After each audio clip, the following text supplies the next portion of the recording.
欢迎回到兜帽侠的频道。今天兜帽，因为头发有点乱，先这样。今天又来品酒啦。今天要喝的呢是我的启蒙酒，也就是 Johnnie Walker 黑牌。今天我买到这个不是普通黑牌，它是 Double Black 双倍黑。我们来开箱品尝一下。我第一次喝到 Double Black 是在机场的时候，机场免税店那时候刚好有试喝，然后就喝了一下，觉得还不错哦。印象中它是比我们平常喝到的黑牌啊更浓郁一些。然后我今天呢，其实也有对照组，就是标准版的 Black， 哇，这个一个1公升装的，一个是什么200ml 的，大人跟小孩。这个是文成哥的酒了，他剩下一些而已，我把它拿来借用一下。今天也是双镜头组合 ，Johnnie Walker 怎么说是我启蒙酒了？那要话说从头啊。是在2010年的时候，10月份啊，好像10月17号的样子。那时候刚好是下班的时候，然后下班的时候刚好经过一个地方，觉得哎呦，这怎么酒气这么重啊？那刚好是原来是 Johnnie Walker 在办品酒会，他是在那个算是路边吧，然后他们用了一个帐篷，里面就是我可以再放照片给你们看一下，你看照片就是这种感觉。13年前了，现在2013嘛，对不对？2023，现在2023，那已经是13年前的事情了。从13年前开启了我喝威士忌之路。后来我一开始就因为喜欢 Johnnie Walker 之后，就买了很多 Johnnie Walker 的系列，包含它的绿牌啊、红牌啊、金牌啊都喝过。然后后来前阵子也喝了蓝牌，感谢那个超自然大师的赞助。然后还有什么雪莉炸弹啊、高地精选啊，各种我们都有喝过。那今天呢，第一次的开箱 Double Black， 那我们就开箱咯。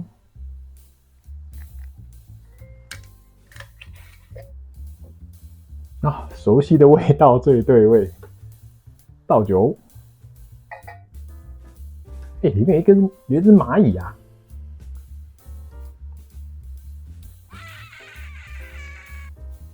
最近不知道为什么，我房间蚂蚁很多我倒酒进去的时候，蚂蚁一路狂奔逃出来了，它现在跑到酒杯底部了，还在奔跑。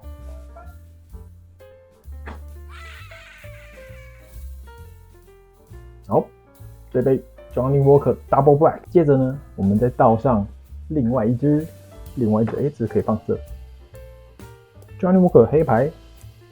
文成哥应该是不介意我把他酒拿来用。好，我们留一口给文成哥。Johnnie Walker 黑牌都是12年了，对不对？我发现一件事情哦 ，Double Black 没有年份也就是它有混一些比较年轻的酒在里面。上面酒标上面就有提到，它是一个丰富的 intense， 是不是很紧张的意思？intense 不是很紧张的意思吗？紧密的吗？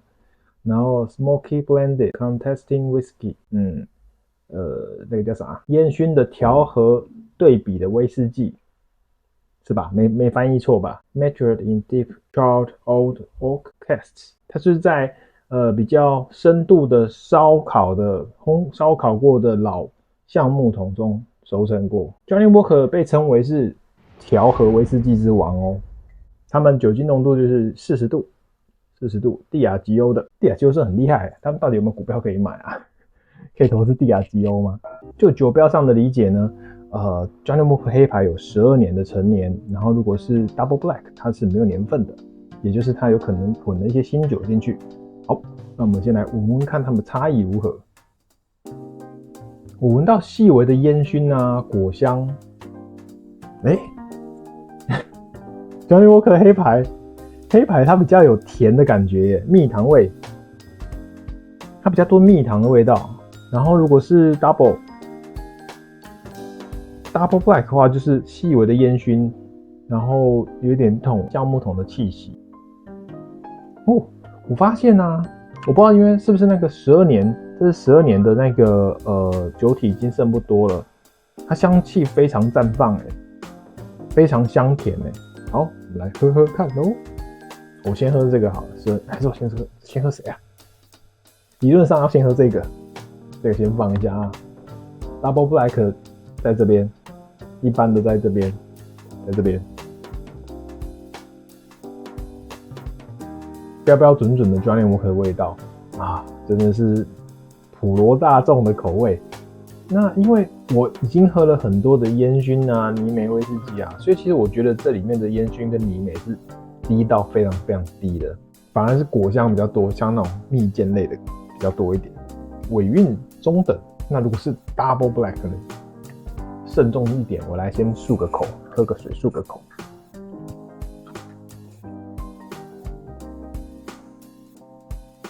当然也有可能是刚开瓶啦，所以它的香气稍稍的锁住了一点，期待它之后的变化。好，喝喝看哦。对，忘了敬你一杯啊。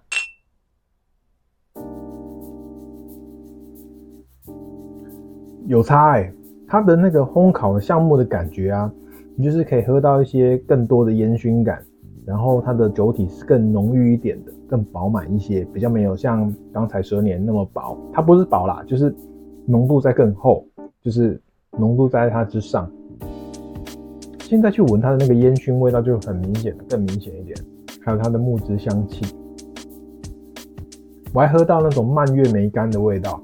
照顺序来讲的话，先闻到烟熏，然后一点木质的气息，喝进去之后呢，熟悉的 Johnny Walker 的感觉就来了。那它的酒精是不会让你感觉到刺辣的，然后酒体呢厚度呢圆润的那种油脂感呢，比12年的 Black 黑牌再更多一些。其实两者的尾韵都不算短哦，只是黑牌啊12年的黑牌它的那个果香比较明显一点。哦，我现在闻就有一点点泥煤的味道。那时候去那个 Johnny Walker 的品酒会啊，第一次参加我的第一场品酒会，那时候他就有教我们去兑水，他说一滴水就可以改变哦，一滴水就会很有不同。然后那时候啊，哇，我那时候真的是不胜酒力耶，那时候才喝个大概2杯吧，那种小小杯的哦，就微醺了。10多年前都不太会喝酒的时候，13年前了。现在已经俨然成为酒鬼了。兑水之后，它的甜的味道又更明显一点，更甜了一些，蜜糖味。喝喝看。我发现它兑水之后甜度完全拉到超高很甜，非常甜，很像那种黄金糖的感觉。它里面还带了一点点很像梅子干的味道。我觉得它的烟熏感点缀的恰到好处就是那种。你平常你如果不是像我这样接受重度烟熏泥煤熏陶过的人的话，你会觉得它很舒服，很棒，甚至会喜欢上，就是有一点那种焦掉的培根的感觉的那个焦香，我觉得蛮赞的。两个 Black 都很好喝啦，他们表现还蛮不一样的，甚至你会觉得它好像是不同的酒一样。我在想12年的要不要兑一点水喝喝看，因为可是又有点小担心，是因为它已经所剩不多，酒精已经降很多，如果再兑水会不会太淡？人家专业频道都拿那个什么滴管的，我们这种业余台就用这个随便那个叫什么随性啊，随性，我们随心那叫什么随心。所欲啊，随心所欲，我们随心所欲，自由自在。我应该没有喝错吧？会不会到时候文成哥说那里面不是 Johnny Walker 啦？那我还在那边以为是 Johnny Walker， 应该是啦，应该是。闻起来他们很像 ，DNA 有点像。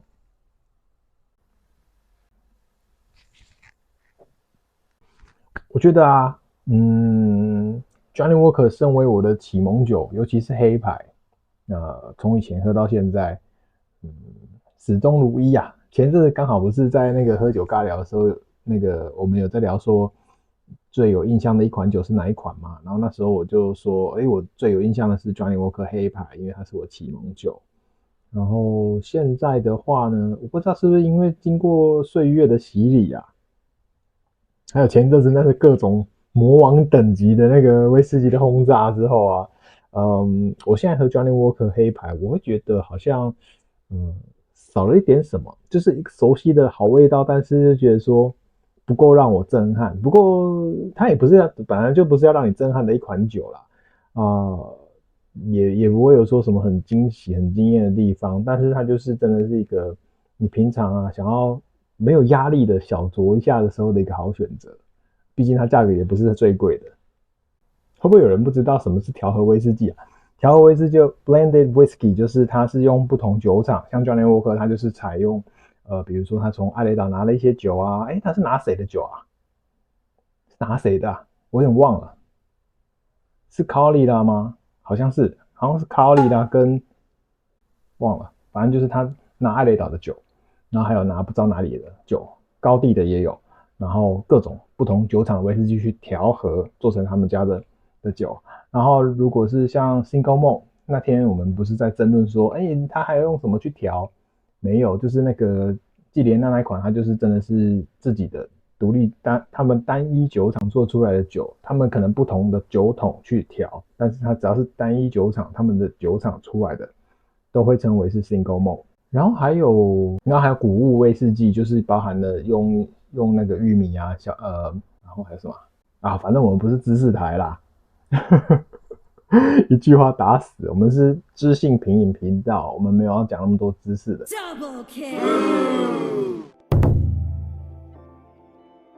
我觉得如果是平常没在喝那种烟熏尼美威士忌的人啊，去喝 Johnny Walker 的黑牌会还蛮有感觉的。然后如果黑牌喝到已经钝化麻木了之后呢，进化到 Double Black， 那 Double Black 你又连 Double Black 你都麻木的话呢，你就可以去寻找那个尼美大怪兽类的whisky 来喝的，比如你就直接去找阿雷岛了，或者是我们最近有喝到什么很尼美烟熏的，就我手边那个波特阿西卡啦，波特阿西卡原酒就真的蛮尼美烟熏，可是它是香的那种。然后还有另外一支手边有的是那个巴烟传奇，也还不错喝啦。但如果是巴烟跟波特阿西卡的话呢，我比较推荐波特阿西卡，因为它不是直接只有给你臭，它就是还有更多的那些花果香。波特阿西卡真的蛮推的，是一位不知名的网友精英啊，我们的400精英的其中一位推荐我买的，非常感谢，很好喝，喝到现在还没喝完，没人要喝啊，只有我自己喝。好吧，那今天的品酒 Johnny Walker 启蒙酒呢的影片就到这边结束啦。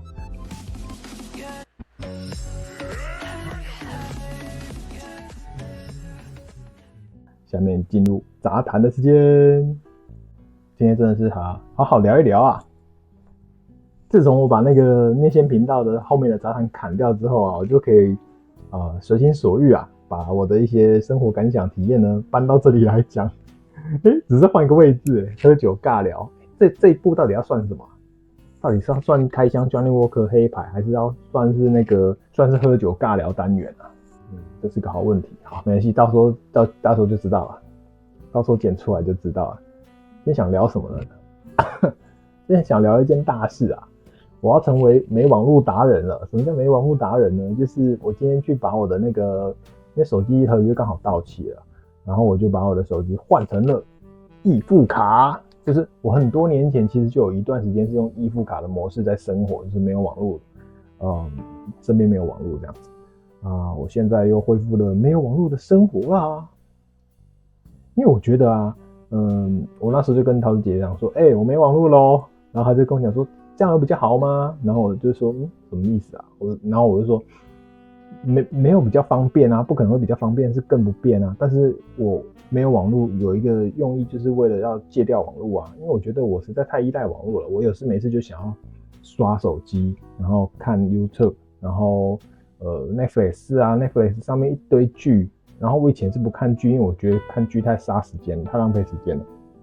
那后来因为 Netflix 的关系，我就开始因为太多人可以看了，我就原本只看电影的啦，然后现在就连剧都在看，我就觉得有点夸张。我的生活我反思了一下，我就觉得我的生命、我的时间很多都耗在那些影片上面，就不太妙啦。这是很好的休闲娱乐，但是如果你把它重心放得太多的话呢，就会变成毒药了。大家应该都听过一个说法吧？那些科技巨头他们都不太希望他们自己家里的小孩太常使用手机了。因为使用手机呢，它就是常常比如说沉迷那些网络啊，反正不知道，反正他们的设计初衷就是要让你可以一直看，演算法嘛，就是会很吸引你啦。哦，反正啊，我想讲的就是，我再倒一杯。我想讲的是我想要借看网络啦，然后这就是一方面也可以省钱啊。我不是为了省钱，我不是单单为了省钱，一方面是想要借网络，省钱也是其中一个原因啦。不然你每个月缴那个吃到饱的费用，累积起来也是蛮可观的。所以我现在呢，影片呢都可能只能利用，去别的地方有网络地方上传了吧，或者是在上班的时候上班在公司那边有网络，就用它网络上传我的影片，就把它剪好的时候那边上传。一方面也是为了明年的离职铺路啊。原本一直在说什么我想离职啊，然后那个我妹就跟我讲说，你不是讲好几年了？对。然后我就说我正式宣告我要离职的那个动机很强，是在今年年初的时候。我不是上山杂谈就说我好想离职，我今年目标，今年新希望就是离职。后来浑浑噩噩像行尸走肉一样，又到了今天了啊，已经11月底了。原本想说我12月底就一定要离职了，然后后来又一言再言。现在目前最新策略是领完年终再走。可是我的朋友们都是跟我讲说，你离职到底要干嘛？尤其我老友啊，就跟我讲说，永远就是他永远都是那句话，就是反正他们都是劝我不要离职。不过最后一次聚餐的时候，我就跟他讲，你一定要跟我讲这个，然后他就跟我讲说，没有啦，看你自己啦。因为有时候你不会觉得说，你会自己问自己说，我人生难道是这样子而已吗？因为你看你如果一直待在同一份工作，你就只会过同样的生活啊。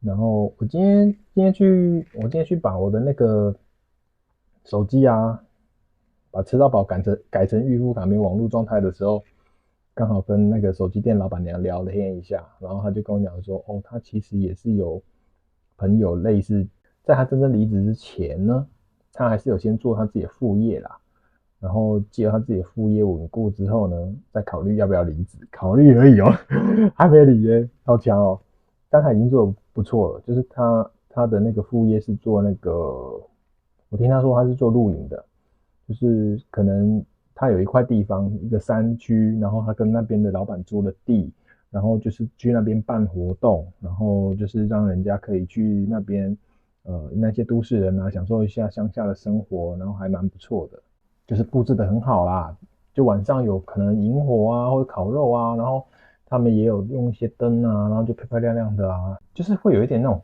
get away 的感觉，就是给那些都市人啊离开他们的生活一下子，稍微离开他们都市生活。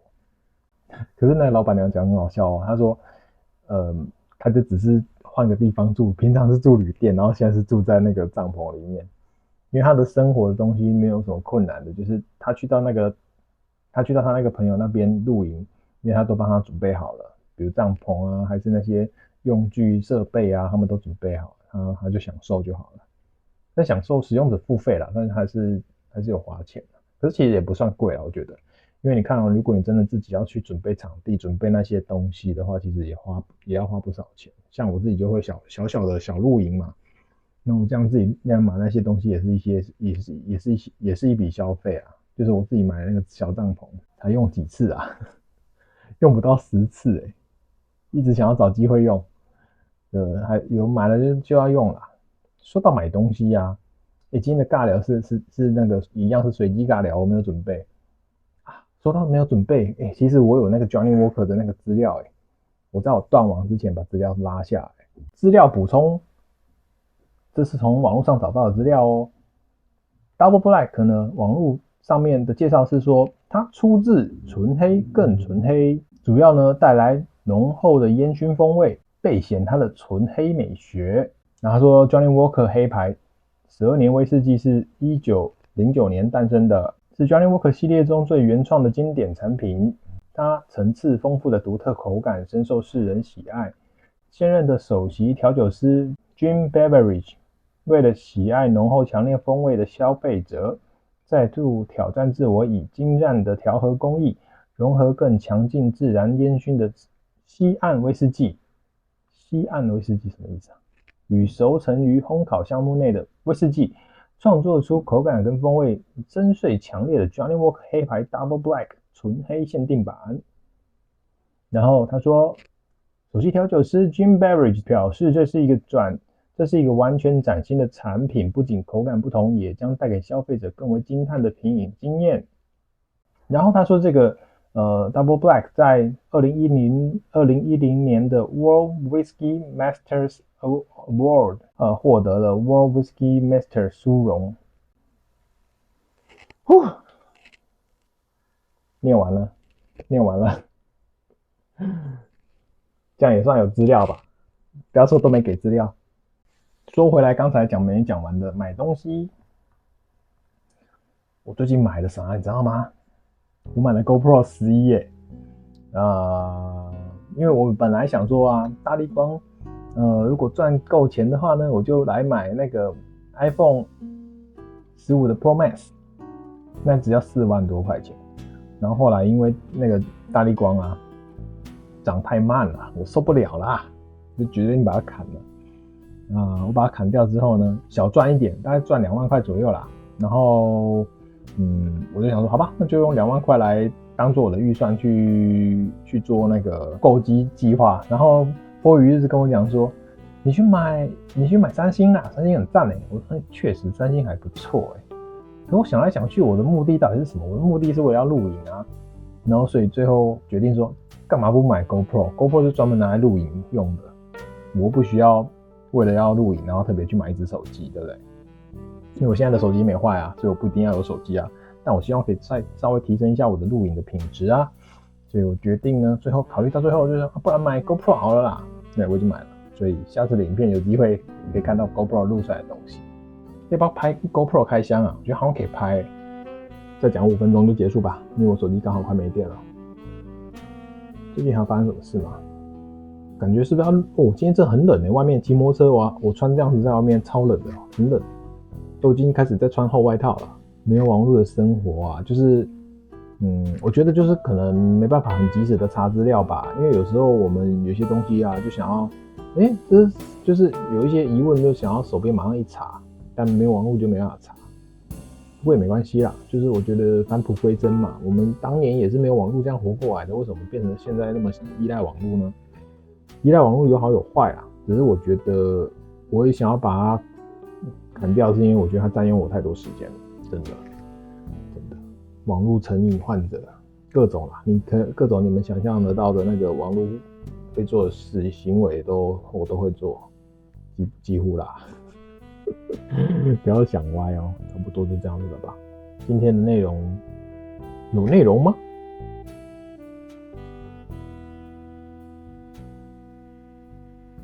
再让我讲一句，最近股癌不是大推那个张颂季莲娜吗？不是靠北，张颂的福利莲娜，不是福利熊哦，福利莲哦。我其实一开始看觉得还蛮好看的，然后后面啊，从他在股癌推之前，我就已经先看完了。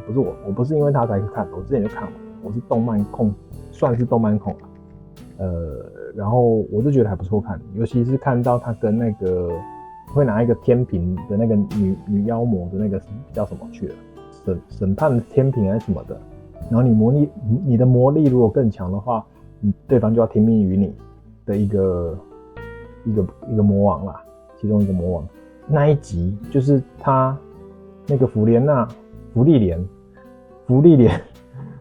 他去回想过去跟他师父的相处时光的那一段的时候，我就发现说，天哪，又来了！怎样呢？就是拖到爆啊，超拖啊！他前面那种拖是气氛的营造的那种慢，那是慢，我觉得很 OK。可是后面他再回想他跟他师父教他说，你必须要隐藏你的魔力。但当然有可能你撑过去之后，后面又开始好看了。但是我那一片就是让我整个断送了我对他的那个美好想象，因为我就觉得哇，这故事真的很棒，写得很好，然后我很能够进入那故事里面去体会他的世界，直到那一部出来之后，我就觉得我就超不爽，我就直接决定我不要再看这一部了。虽然大家都把它认为它是神作，我也没有要故意跟大家对着干的意思，我只是在表达我自己的感受。我就觉得很有内容变成很没内容，包含《咒术回战》也是啊，《咒术回战》前面都很好看然后到最后，因为我追到最新的嘛，最新的他就是反正他们在涩谷那边打来打去的时候，跟那个那一段开始，我就觉得太拖了，太拖了啊，太拖了啊，就是应该要有剧情的，不推动剧情的啊，这只是我个人意见啦，个人意见仅供参考，好吧？那今天的影片就到这边结束啦，拜拜，期待下次的用 GoPro 的影片。